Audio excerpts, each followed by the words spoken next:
Today is December 19th of 2023, and we welcome you to our year-end final podcast for the year of 2023. My name is Larry Lannan. I'm a volunteer and a retiree. I produce these podcasts and a few other things for Chapter 49, which represents most IRS employees in the state of Indiana. We're very happy you have chosen to spend a little time with us as we approach the holiday season. And it's definitely the time of year for annual leave for people who have any or have enough. And one person who definitely has plenty is Duncan Giles, who will soon be going on his Christmas hiatus for taking a little leave. You certainly earned it, but good to have you back on the podcast, Duncan. Thanks, Larry. It's always good to be here. And this week in a population diminishing building by the day. Oh, yeah. Fewer people in. I don't know about you, Duncan. When I was new, I always ended up working around the holidays because all the people with much more tenure were all gone. And I do remember that being pretty sparse and toll free back in those days. But I'm sure you had those days early on in your career as well. But as time went on, we got to take the time off if we chose to do it during the holidays. I think I've told you before that the day after Thanksgiving, I often did work just so I could get some work done because there were so few other people in the office. But we want everyone to have a really terrific holiday season. However you celebrate holiday, most is, you and I certainly celebrate it as the Christian holiday of Christmas. Others have other ways of celebrating this season, and we need to respect everyone who does celebrate this time of year in their own special way. But there's no question that Christmas is one of the great holidays in the Christian faith, and has, of course, a secular side in American custom. Absolutely. And it's like you said, whatever holiday you celebrate, please do it safely, responsibly, and but just enjoy yourself and take some time. Just to let you know what we're going to do, there are about 3 topical issues. We never want to leave those alone on this podcast, but we'll spend the majority of the time at the end doing a year-end review, some of the big issues we've talked about on the podcast, and also take at the very end a retrospective on 3.5 years of doing this podcast. Some said it wouldn't last 2 weeks, Duncan, and here we are. We're still. I think that was us. Now, we were the ones that let's do it a week or two and see if anybody listens, if anybody cares. And lo and behold, people are listening and watching, and they do care, which we really we added the video, about a year or so after we started. And although it's not quite as popular as the audio version, people are watching and people are listening. So as long as that's the case, you and I will continue to do this. So let's get to the topical issues. The pay raise that's coming for next year is a big one. There's a decision that has to be made fairly soon on that. And by the way, we're waiting as we record this on the early morning of December 19th. So we're waiting for that decision from the administration. And since there's no budget agreed to, the administration will have the decision at this time. Could always be changed, but it's unlikely once the president comes out with it, since the Congress has not objected so far to the pay raise amount. And the defense authorization bill is about to be signed by the president as we speak and record this. Once that's done, that the pay parity has been very common, where the uniformed military and the percentage raise for the civilian workforce normally is the same. There have been a few exceptions, but that's been the general rule. So again, if you want the latest update, go to Facebook. If you haven't followed or liked our Facebook page, you can do that. Just go to Facebook and do a search, NTEU Chapter 49 Indiana, that exact phrase, and you can follow and you can follow or like our Facebook page, and you'll get on your news feed the latest that we have. Let's go back to the pay raise, Duncan. Kind of remind everybody where we are on that. Yeah, what it seems and what it was passed in the Defense Act you referenced for also civilian defense employees as well is a 4.7% raise with a 0.5% locality pay in addition. So overall, could be 5.2. depends if you're in a Los Angeles, a New York, a higher expense area, it could be a little bit more. If you're in a place, that's the rest of the U.S., could be closer to that 4.7 mark. But that's what the president had proposed the first of the year. Congress has not acted against it. And so we're anticipating that coming out, and it should be any day. So without a budget and under a continuing resolution right now, it's going to put a little bit of a strain on some agencies to fund this higher raise, but that's what they're going to have to work out, including the IRS. And people, you mentioned this in our last podcast, some people have complained that even with this pay raise, we're not keeping up with the inflation of the last 2, 3 years. However, it should be noted that this is, even with that considered, this is the largest pay raise that military and civilian employees have seen in many years. Absolutely. This is a huge pay raise. Does it cover the inflation over the last couple of years? No, but very few things do. So, it's understandable. We always would like to have a bit more, but this is a tremendous accomplishment to be able to get this much of a pay raise. So I think we're in pretty good shape with it. And just to remind people, as a retiree, I know this, the retiree raises for the annuities are tied to inflation, and it's not an act of Congress as you have for federal employee raises, people still working. People who are retired, we have an automatic system that measures inflation in a way we don't think is fair. Most years, we had a huge pay increase in our annuities last year. It doesn't look like the next year is going to be nearly as large, or federal employees will get a bigger percentage increase than the annuitants probably will. So just remember that the annuities and the retirees, that's not a decision of Congress. It's an automatic system tied to a specific cost of living number that's put together. So there is a difference there, and just to understand that most years the employees do better than the annuitants. This past year that was reversed for 1 year, and now I think we're going to go back to that again. Let's talk about telework, and we mentioned this in our last podcast, but because this is our final podcast of the year, it's our only chance to really talk about this. Because there's sort of an odd conflation calendar-wise for the federal pay periods, talk about how telework is impacted by that. Yeah. And again, for folks that are not clear, because the 26 pay period doesn't go past December 30th, there are 27 pay periods in this year. Now, it won't make a difference in things like your W-2 or things of that nature for pay per year, but it's just an odd thing. And because of that, when they're talking about pay period 26, it's not the last pay period of the year. But certain divisions, including W&I, have come out and said, hey, if you've got portable work and a telework agreement, so basically if you're already teleworking, they are waiving the twice a pay period requirement to come in for pay period 26, which I think is a wonderful decision. I think it's just very smart. During the holidays, don't make people have to come into the office. Let them work from home if they're already doing so. Now, folks who are already working from home or who have jobs that do not have portable work, in other words, they are in the office for a specific reason, or the nature of their job means that they have to be in the office. They can't really telework. Yeah, that's going to be something that, I'm sorry, but there's no way to make you whole for something like that. Understand the frustration, but it's just one of those things, because it's not really, if you want to get something like this, then you need to be able to either A, telework, or B, find a job that you can telework at. And that's just one of those things that at this point, folks who telework do have this particular advantage for this one pay period. So that's a good summation, and it's one of those things that only happens every several years. Let's our final issue for this week, just for the week news, if you will.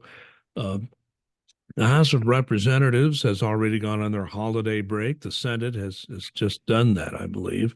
They stayed a little longer, thinking there might be some deal on another issue, but that didn't even come to fruition. So the House and the Senate are out until after the first of the year. And when they come back, it's like they don't have any small list of things to do. One of the major issues they have to deal with, not the only one, but one of the major issues they'll be dealing with is, of course, making sure that the government does not shut down, that there's full funding for agencies and agency budgets are finally passed. And of course, it includes the IRS budget. There are two different tiers. One set of agencies will run out of money a little past halfway in January. IRS and many other agencies would run out of money February 2nd if there is no budget passed. And the Speaker of the House said no more continuing resolutions, which means you got to get the budgets passed. So, Duncan, once again, and we're going to talk more about this in our year-end review. But here we go again. We've dodged a bullet three times, once with the debt limit, twice with just continuing resolutions. So what do we have to look forward to as we go into the new year? Well, to further your analogy, this is like playing Russian roulette and you keep hitting misses. I mean, it's just one of these times it's going to hit a square. And I'm afraid that's going to be coming up because there's an awful lot of difference in looking at the budget numbers of what the top line numbers are wanting for the folks in the House versus the folks in the Senate. It's going to be tough to come up with budgets. And as you said, the speaker has said he is not inclined to do any more continuing resolutions. And they've got to do this appropriations work as well as, work on a deal for money for the Ukraine, Israel, the border, things of that nature. And it's going to be, there's a lot of things that are, going to have to be happening. The FAA has a must-pass bill for the end of the year. I mean, everybody's cutting it very, very close, and there's a lot of work to be done before the first set of, the two-tier continuing resolutions before the first one expires, and then the second one that includes our budget. So it's going to be a very, very tough haul to be able to get all this work done that they need to do. And they've got a short time to do it. And again, as you said, they said, okay, there's still going to be work done in the background, but they've said, nah, we're going out. We're going to have a, holiday break and we'll come back after the first of the year. Okay, while Rome is burning, you guys are taking off. I understand. And I get you don't want to be around while nothing is happening, but I would think that there would be some sort of sense of urgency to try and get this taken care of. I saw a former Republican member of Congress named Fred Upton. He was from Michigan. He was interviewed on TV the other day, and his basic message was, this is a terrible way to do budgets, a terrible way to run a government. And he wasn't really being, he was trying to be partisan. He was just trying to say, this is just a bad way to run the Congress because he knows how this will end. It will end in some kind of large omnibus bill, which nobody will have time to read, even though they say they will. Maybe their staff will go over it if they split it up or something. But, you're going to have some big last minute deal to fund the government for the rest of the year. And there will not be those considered decisions made in a committee and those trade-offs done as they should be done. The process is broken. And we'll get a bad budget as a result of that, both for the agencies and for the American people, to be honest with you, to make sure that agencies are properly funded and overfunded, and that the taxpayers are being taken care of, the agencies and their employees are being taken care of. So he said, really, everybody loses when budgets are done this way.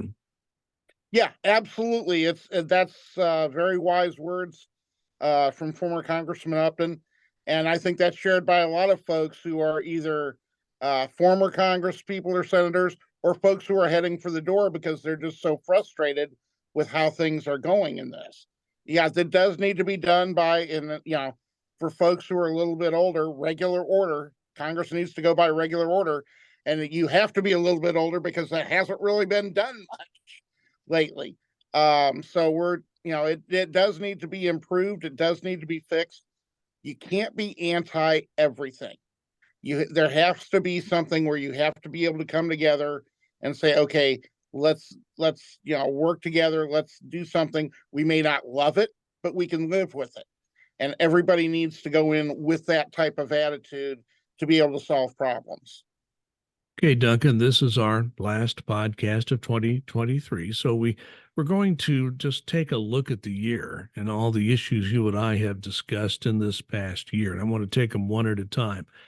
And not necessarily in any order, but just some of the major issues we've spent time discussing on this podcast. The first one really relates to something we just talked about, the ups and downs of the shutdown chances. This would include both the debt ceiling, which would have had implications to the entire economy, as well as federal employees would have shut everything down or most everything down. We still weren't sure how that would have worked, and we hope we never have to worry about that. But Right. we've also had the government shut down beyond the precipice of that and have last minute deals on that. So it's been gut wrenching, Duncan, to have to go through these how should I put it, these deadlines, and we never know what will happen until we're right up against that deadline. I guess Congress, that's the way they are. If they don't have a deadline, they don't do anything. But it's still hard for all of us, be they retirees or people working for the federal government. This is difficult to have to deal with this all the time. Yeah, it's like the worst roller coaster ride ever, and you can't get off. It's just one of those things that, as we just talked about, they need to be able to go in and work on this, but they seem to be totally against trying to come up with something on this. And I fear that's going to continue. I fear this is a trend that's going to continue. And we had it the same last year. It was the same the year before. And it's just something that, needs to be fixed because federal employees' jobs are tough enough. They don't have to worry about, they shouldn't have to worry about, okay, if this shutdown comes, how long is it going to be? Am I going to be missing paychecks? Yes, I'll get paid eventually, but that's tough to, as we've said before, that's tough to pay your mortgage with. That's tough to pay groceries with, your car payment, by saying, hey, look, I'll get it to you because I will get paid eventually. It's just something that shouldn't have to happen, but yet it seems like the past couple of years or several years, it absolutely continues to. Next issue I would raise would be this is certain members of Congress just continuing to want to raid the Inflation Reduction Act. Now, the IRS got a large amount of money to modernize and to beef up our efforts in terms of customer service and also, of course, doing examinations and collection work. We've just beefing up that whole operation generally.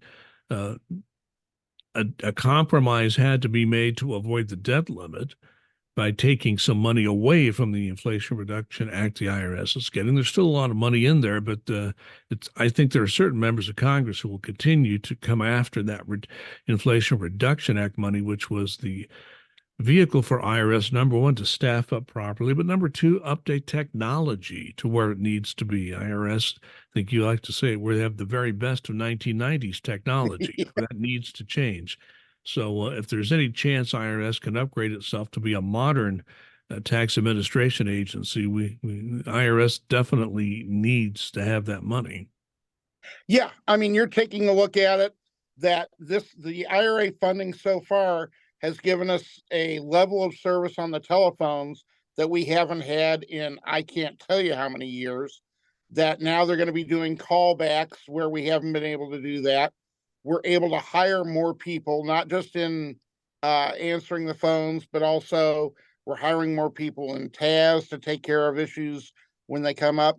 We're hiring more revenue agents, more revenue officers, and things of that nature. And I can tell you what the work coming down the pike is the president and has said during the Inflation Reduction Act when they were talking about this, we're not going after the low hanging fruit, the lower, we're talking about people who are making more than $400,000 a year. And everything that I've heard talking to various managers, executives, whoever it is, with revenue officers and especially with revenue agents, is exactly who they're looking at targeting. They're looking at the higher wealth folks, the folks who are making more money, because that's who they should be looking at. Now, when you get folks in Congress who want to take that money away from don't want us to improve our technology, don't want to serve the taxpayers, don't want us to go after higher paying folks who are making more money, who are possibly shielding their income or not claiming things that they should be. What hidden agenda is it there? You want to, originally go right to, does this have to do with political donations? I don't know, but you know what? I can draw a straight line as well as anybody. So it's something that just needs to be, let this money work for its intended purpose. Yeah. Coincidence? Maybe. Okay. Let's look at something else, because you've talked about this a lot in recent podcasts and throughout the year. The management is definitely focused on hoteling. You have said that employees need to think about this. Do you want to work mostly in the office or a great deal of telework? If you're going to work telework to any large extent, you're going to lose your desk and you're going to have to desk share. That's what the management calls hoteling. If you want to keep your desk organized the way you want it and nobody else be on it, you better be in the office all or most of the time. Are we still there? Is it still a situation where employees really need to start thinking about this now? Yeah, absolutely. This is a huge, huge push by management, has been for the last couple of years, and really in this past year has accelerated. They are very much looking at this. And like you said, and I've had employees come to me every week saying, I don't want to share a desk. Great. You don't have to share a desk. I don't. Nope. Come on back in. Work from the office 5 days a week. Well, I don't want to do that.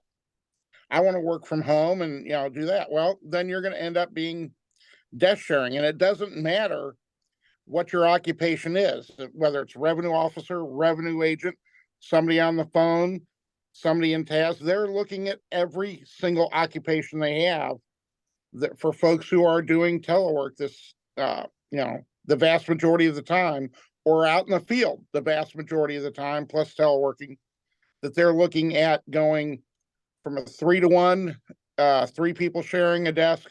They'd love to go to a 5-to-1. Now it amuses me in a bizarre sort of way that when we were negotiating the national agreement, one of the things they said was, well, we want to bring people back in so it can be more collegial. They can have discussions, talk about the water cooler. Well, if you're doing desk sharing at 3-to-1 or greater, you're not going to have everybody in at once, because you're not going to have that desk space, because every time they look at doing a move or a project to stay in a POD or something of that nature, they're going to be looking at it through a desk sharing lens, not through the cubicles that we may have now, where everybody's got their own and they're still doing telework, but they're looking at reducing the number of that, and so spacing in a rent reduction. So yeah, this is something that's coming, and everybody needs to be prepared. The next issue, I think, and this is an important one, I think, for people working at the IRS, is that we have had, as a union, an incredibly good relationship with the commissioner, Commissioner Werfel. He's gotten out to a very good start, I think, and I think he does care about employees and factors that into every decision he makes. Would you agree with that? I absolutely would. I think that he has had a good relationship with Tony Reardon and with Doreen Greenwald, our former national president and current national president. He listens. I think he wants to hear from the rank and file employees when it comes to things like pulse surveys and even the federal viewpoint survey. He's looking for all that information. The only thing that I think he's lagging behind on is that he hasn't graced us with his presence on our podcast, even though we've asked him to. The Um, invitation is still open, Duncan. Absolutely. New Year's coming. Let his staff think about this again. Unfortunately for him, some of his staff have dealt with me before, and for whatever reason, they're a little wary. I don't know why. Um, but yeah, I mean, no, in seriousness, I truly think that he does look at how things impact employees when he's making big decisions. Now, we may not always agree with them, but I think he's always got that as a factor in his head. He wants to make sure the taxpayers are being served, but he also wants to see how it's affecting and impacting the employees to making sure that they're not being hurt unnecessarily. And you've already referred to this. NTEU had a very big change. Tony Reardon decided to retire. The convention was in August. Doreen Greenwald has now been elected to a 4-year term as the national president of NTEU. We have a new vice president, Anand Muni. I hope we pronounced his name correctly. And he comes from the Homeland Security part of NTEU, the what we used to call customs, now we call border protection. But so we have new national leaders at the union. And from what I have heard from you, they've also gotten out to a very good start in the beginning of their terms. Yeah, and Doreen has been first off, Tony Reardon was a wonderful asset to NTU for decades, whether he was director of operations, national vice president, or president. Just a treasure for an NTU. Doreen Greenwald came up a little bit differently. Doreen was the chapter president up in Wisconsin. I've known Doreen since she was before she was a chapter president, when she was chief steward. And then she, spent decades doing revenue officer work. So she's worked the work. She's done it. She knows it. So she became special assistant to Tony, vice president, and then, as you said, this past August, has become president. So she hit the ground running. She knew what she was doing.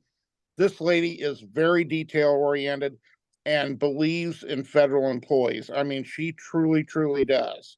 Our new national vice president, Don Mooney, is very centered on, he's Customs and Border Protection. That's where he comes from, West Coast. So he's very involved in that job, knows that kind of thing, and he's growing into that role as national vice president. Very sharp guy, very bright, wants to learn, and is learning about all the different agencies, including the IRS. So I think he was a good choice as well.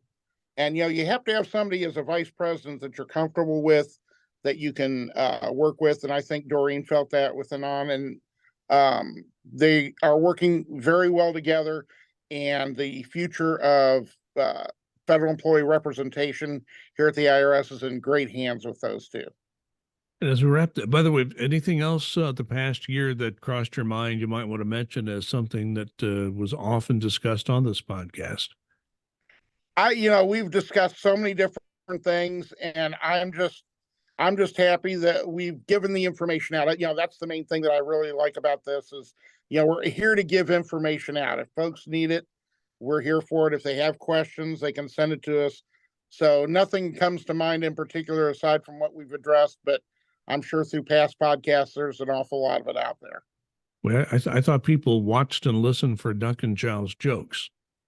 Oh, wow. If they're doing that, they're getting everything that they paid for. Let's put it that way. Yes, it's very expensive to listen to this podcast. It is free, folks, in case you didn't know. I want to just, in closing here, talk about the last 3.5. It's been roughly 3.5 years since we started this podcast, and I do remember, and we tell this story a lot. Most people, when they plan something like this, it takes weeks or months. You think about the format, you put it all together. You're spending a lot of time discussing a lot of different things as to how you're going to do the podcast. Duncan and I didn't do any of those things. All I did was call him on the phone. Say, Duncan, I do produce. I write a local news blog as a retiree in my local community. I think local news is precious, and I'm trying to keep it going. But I also started local podcasts in 2016, and I had the infrastructure to do that. So I just called Duncan and said, "You want to do maybe a podcast, maybe weekly?" He said, "Yes, okay," and that was it. That was it. We just started talking, and how this has worked, I'll never know. But it's just you and I guess, maybe have that flair for being able to talk to each other. But I still remember that first question I asked you on the excuse me, the first podcast. And one of the reasons we started the podcast was we were in the thick of the pandemic. This COVID pandemic was wreaking havoc everywhere, and the IRS was no exception to that. And I do remember the first question I asked you was, "What's the state of the IRS in the state of Indiana?" Remember your answer? I cannot recall that at this point. You said the state of the IRS in Indiana is all over the place. Well, at least we're consistent these past 3.5 years. But I don't think, and I want to get your take on this. I don't think we in America psychologically have recovered from what we went through in COVID. People forget how everything came to a halt. People stayed at home. We didn't know much about this, and it took a long time for scientists to come up with a vaccine and come up with treatments for it. Because at first we didn't have any. This was a brand new type of situation medically. But if we all had to deal with that, I mean, sports were off TV. There was very little being produced. I mean, movie theaters shut down. I mean, it was just everything came to a standstill, and it slowly, but surely opened up over time. And even when you look at something like federal agencies, the IRS, other agencies, private industry, I mean, we're still dealing with the aftermath of COVID. And I think maybe we need to give ourselves just a little bit of grace because just how hard it's been. We sometimes forget what we've been through, and we just need to kind of give ourselves enough forgiveness to move forward because it's been a very hard time for everyone. Yeah, it certainly has. And I mean, a lot of people have seen the advantages of being able to work from home. And so when they get return to office orders, be it in the private sector or even some in the public sector, it's tough for them. It's very gut wrenching because they're like, I can do this job from home. I'm very productive, and it's going to be, changes in attitudes that could take several more years to shake out and figure out what's the best way to progress still from that pandemic. And I think that hoteling situation that you mentioned and had mentioned several times, I mean, there is a trade-off to work at home. And if you work at home most of the time, and you can't do it all the time yet, that's being looked at. But right now, you have to come in twice a pay period into your office. But when we look at this, I do think people need to continue to think about the fact you're going to have to make a decision. I don't think sharing a desk is a lot of fun, particularly for the people who've been working at the agency for a very long time. You're used to setting up your desk just your way.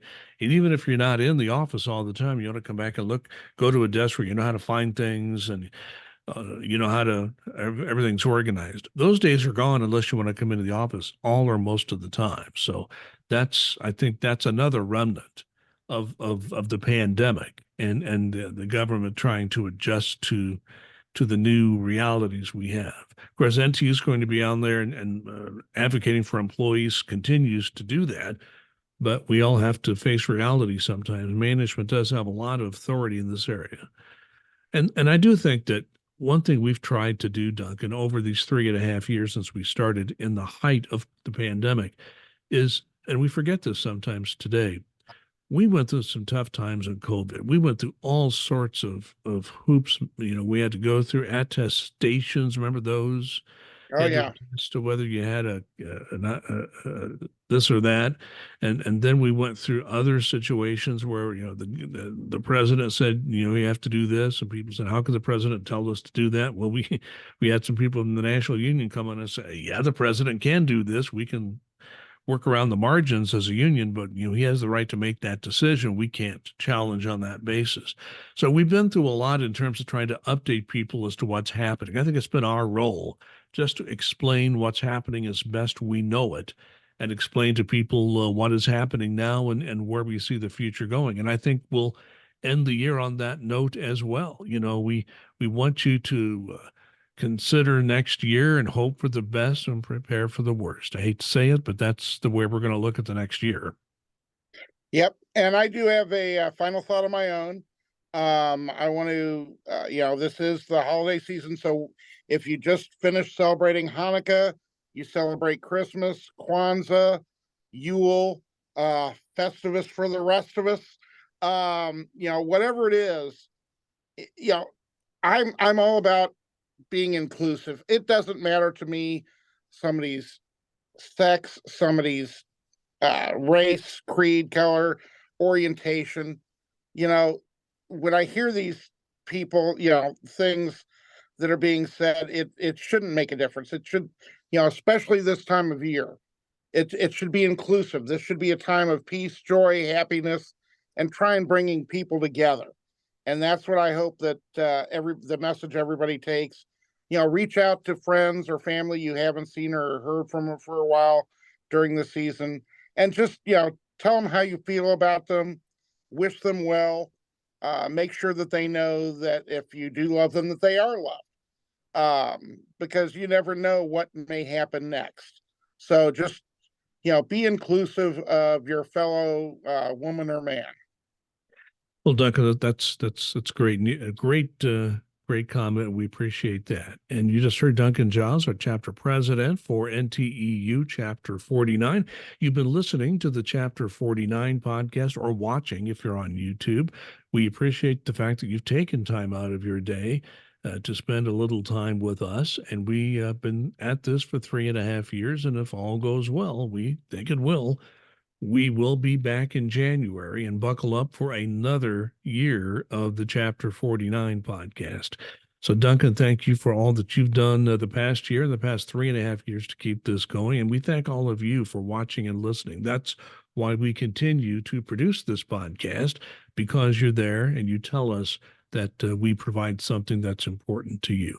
So enjoy the rest of the year. Get ready for the new year. We'll talk to you in the new year in 2024. But until then, please be safe and be kind.